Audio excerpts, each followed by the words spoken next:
Hello, creative friends, and welcome to the Stamping Squad. My name is Cheryl Dorsey. I'm an independent Stampin' Up! Demonstrator, and today I have a really cute little treat bag for you. I'll show you. You can stand it up, and inside there are 3 of these fabulous Lindor truffles. I love this little treat. It's the easiest one that I know how to make, and so it's kind of my go-to. So I wanted to share it with you today. This particular one, I used the, what's it called? Lights Aglow. Lights Aglow 6x6 designer series paper, and that is in the mini catalog, the July to December 2022 mini catalog. And then I also used some silver foil. When you buy the silver foil, there are 3 sheets in there, and there's a light one, kind of a medium silver, and then a darker silver. And I used the darkest one and the lightest one with die cuts to make this treat. And today, actually, we're doing no stamping. There is no stamping on this today. Now, you could decorate it with something and use some stamping, and I'll show you some examples of those later, so stick around. But the one we're going to do today is similar to this, and there's no stamping involved. So what do we need? Let's get started.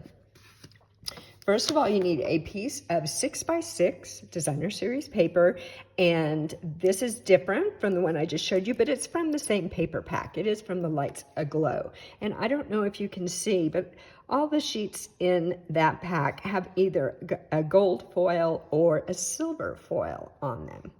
So it is a very, very pretty paper. So we need that 6x6 sheet of paper. We also need a couple of scraps. I've got a gold foil scrap and an evening evergreen foil.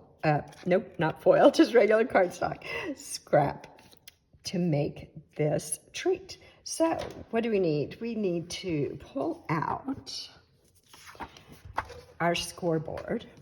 And let me see if I can situate it here so you can see what I'm gonna do here. So we're gonna just put some score marks on here. Because I'm using designer series paper, I'm going to use the fatter end of my scoring tool. If I were using cardstock, I would use the smaller end. If you use this end on designer series paper, you may tear the paper. It's just a little too fine and a little too sharp. So what do we need to do? Let's score. And first we're going to score at 1.5, and then we're going to score at 2 3/4, and then at 4 1/4, and 5.5. And so if this is not directional paper, but if you were using directional paper, you would want this to be the top and this to be the bottom. Okay, so going vertically like this. Then we're going to turn this a 1/4 turn, and we're going to just score one time at 1 1/4 right there. All right, that's it. Well, you could crank a lot of these out in a hurry. I like to do these while I'm watching a movie on Netflix or something. But here we've got our scoring done with our piece of paper, and there are just a few little cuts that we need to make. So let me see if I can see my score lines here. Sometimes it's easier on the other side. And actually, I'm going to go ahead and use my bone folder and fold and crease these lines, because I think that will make it easier for me to see. Okay, even though I have a light shining right on this, sometimes it's hard for me to get it at just the right angle so that I can see my score lines. There we go. And one more right here. Okay, the back side of this paper is pretty too, and would make a great little treat holder. Okay, now I can see what I'm doing a little bit better. Let me grab my paper snips here, and I'm just going to cut off this small little rectangle right here. We don't need that. So I'm just cutting on the score lines. There we go. And this part that's going to be along the bottom, we just need to cut up to the first score line here on these 3 sections. One more. There we go. And you'll notice I use the scoreboard. I like to use it for 3D projects because that way I'm sure that I am getting the correct measurement. Sometimes if I use my cutting and scoring tool, I'm not as precise with the measurements, and then my 3D project doesn't come together as nicely. So whenever I'm doing 3D things, I will be using my scoring board. Now let's start putting this together. I'm going to use some tearing tape, and I'm just going to run it right along this edge. And I love to use, let me find it here, I don't have it sitting out. I love to use my little metal ruler to tear these off. You can sure use your fingernail if you'd like to, but I love the metal ruler because it gives me a really clean tear. All right, that's that. And now let me find my pick tool so I can remove this backing.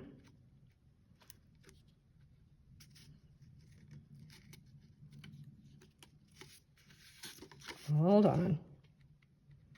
My goodness.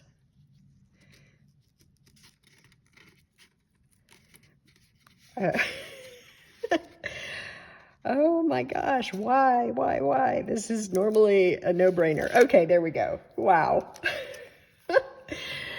Now, this is awesome because all you got to do is fold on this score line and it will line up for you right there. And give it a good press. You could use liquid glue on this. You just want to be really careful that you don't get too much and it kind of gooshes out and then you glue your box closed. Yeah, you would not want to do that. So then we just need to close it at the bottom here. So I'm going to take a look at this, and I see that this is where the overlap is. So that's going to be the back of my box.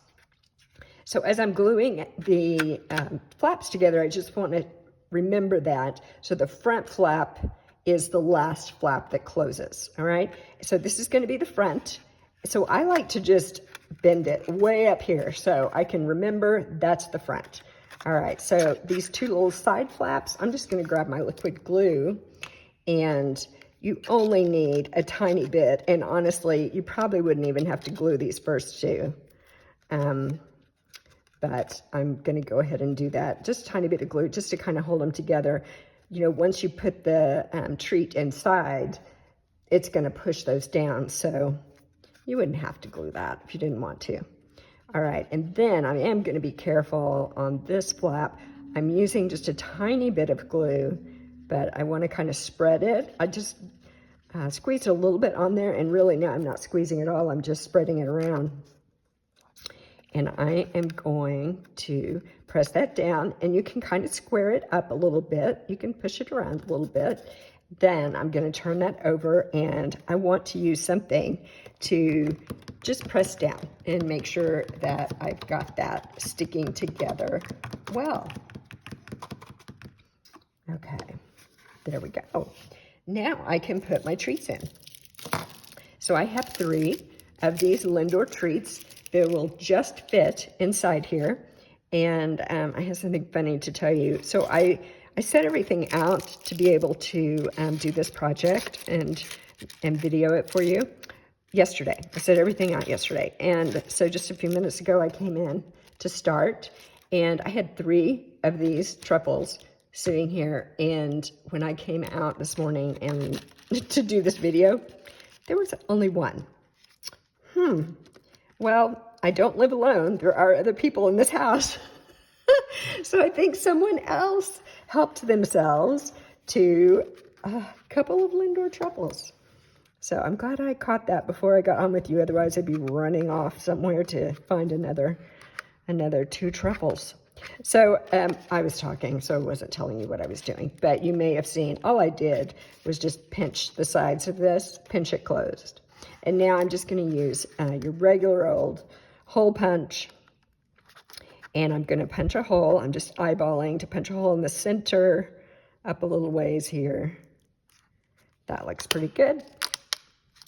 And pull that out. And it's just stick in there. There we go. And there's my little dots. Get those out of the way. So here we go. Now, let's go ahead and close it. And another reason I like this tree is because when I do bows, when I tie bows, I'm very picky about it. And so I usually end up tying and retying the bow at least a couple times. There is no bow. With this, you could do a bow. You could run a ribbon through here and tie a bow, or you could do two circles, two little holes, and do a bow. But this is fast and easy, so I like this. Now I'm going to double check here and make sure that I've got the back at the back. And then I'm going to push this through. So I'm going to kind of scrunch it up a little bit. If you were using a wider ribbon, you would want to use a hole punch that made a bigger hole. I think this one is 1/8 of an inch, so it's pretty small. And let's see if I can grab it. If not, I'll use my pick tool to push it through a little bit, but I think I can get it. There we go. Perfect. So we pulled that through. Then we're just simply going to take these two tails and push them through the loop. And then gently, because you don't want to tear your paper, right? You've come this far.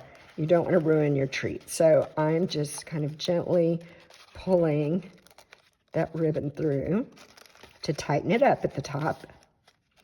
And this was just a scrap of ribbon, and obviously it's a lot more than I need. So let's trim it off. I actually like these tails to be pretty short so that it stands up. So the ribbon just kind of stands straight up when you set the little treat up. There we go. Yay! Okay, remember, scraps, because we're going to do a die cut today. And the dies that I am using are from the Tree Lot dies. And this was a free gift with Celebration. So if you've got the Tree Lot dies, you can use them. If not, any kind of decoration, as you'll see when I show you some other options, would work for this. Anything that you want to use to decorate it and make it cute. Well, here are the two dies that I'm going to use. And I did go ahead and do the die cutting, so you wouldn't have to wait for me to do that. I die cut this piece out of the gold foil and this piece from the Evening Evergreen cardstock. And so I just want to glue those together. I am going to use my liquid glue for this, but I'm only going to put glue in just a very few little spots. And I mean like the tiniest amount of pressure, and then I'm going to spread it like so it's just super thin, right? It's just super thin. Oh goodness, my dog thinks someone's going to break in the house. But they're not. They're not. They're not. Okay. So let's take this and put it on. And I'm just going to put that right here. Press it down. I'm actually going to turn it over and press a little bit. There we go. Now I just need some dimensionals. And I have some mini dimensionals sitting here, so I'll just use those. So let me put a few of those on the back, and then we're going to be finished with this one. And I can show you some other ones that are super cute. Okay, hold on. Almost. Let's put one there and one here. And take the backing off of those. Here we go. We've got the backing off. And now we're just going to put this right on the front, just like that. Now, who wouldn't love to get that treat? I think these make great like treats at a place setting. If you were having a holiday dinner or any kind of special dinner, people would love to find one of these, I think, at their seat. So this is the one we made today. Remember this one that I showed you in the beginning. So this is from the same DSP. I just used a different foil here, and then I used this iridescent trim to close it off. So let me show you some more. Here's another one. Again, using those same dies. This paper is from the Kindest Gnomes paper, and that is Night of Navy cardstock and the silver foil. Then I used some paper from, I don't remember what it's called. It's the Gingham check paper, And so I pulled a piece of that, cut it 6 by 6, made my treat. And here I used the double oval punch with a stamp this was actually from the Paper Pumpkin from October. And I think it turned out really cute.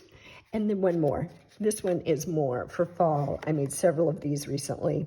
And this is a retired paper, but you know what? I had some and I was like, I'm gonna use that up. I did the double oval punch again, and the back layer is the textured gold foil. So there we go, take your pick. Lots of choices here. Use your imagination, use whatever paper you have, use whatever die cuts or stamps that you have, and make some beautiful little treats for your friends and family. All right, I hope you enjoyed today's video. I will see you again soon. Thank you very much. Bye-bye.